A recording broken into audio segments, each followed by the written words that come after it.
Hey everybody, how is it? You can't respond to me, but I hope it's going well. But today we read Proverbs 1 and Isaiah 5. So what I liked in Proverbs 1 was verse 31. They will eat the fruit of their ways and be filled with the fruit of their schemes. So if you're wondering, a lot of people overuse the term, "Oh, God is just putting me through something." Yeah, I agree. Like He is a lot of the time, but sometimes you're reaping what you're sowing. You're doing these things, you're acting on these things, but then you don't expect it to come back to you. So you can't always say like, "Oh yeah, God's just putting me through this," because you gotta like evaluate your life and like what you're doing. Because if you're acting in a certain way and you're doing certain things, and then some bad things happen to you, then you can't say God can be like, "That's not me doing that. That's on you and your behavior." So be careful. Check yourself before you wreck yourself.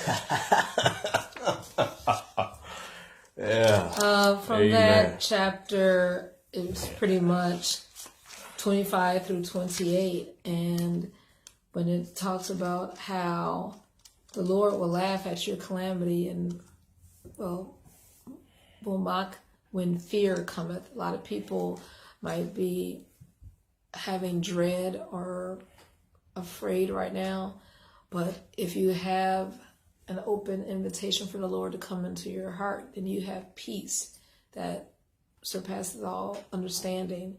But if you're living, like you said, any way you want, you will eat the fruit of your own devices. The type of fruit you want is the type that's in Psalms, the first chapter, the third verse, where it'll be the fruit in season that will produce righteousness and the works that God will be pleased. Amen. All right. And in chapter 5 of Isaiah, I like verse 12. But they have no regard for the deeds of the Lord, no respect for the work of his hands. So I find myself complaining about a lot of stuff, like little stuff.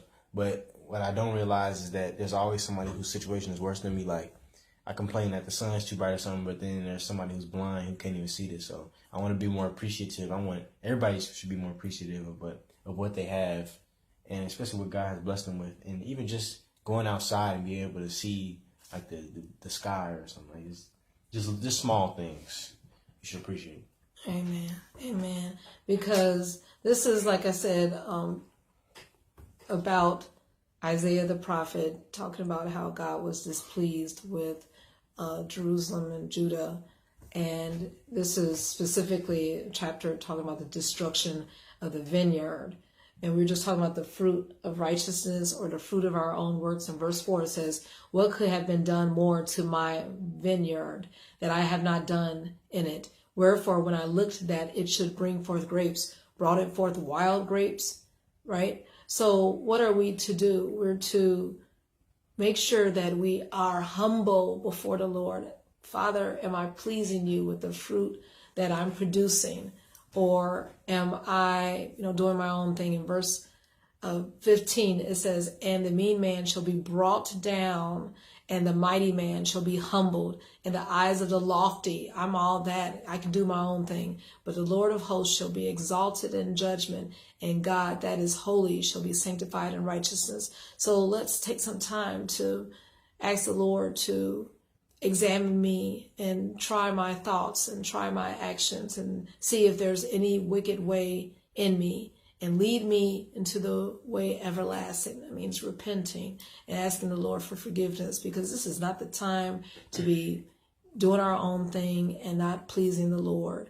Not out of fear, but we really want to reflect his righteousness and be lights for such a time as this. Okay?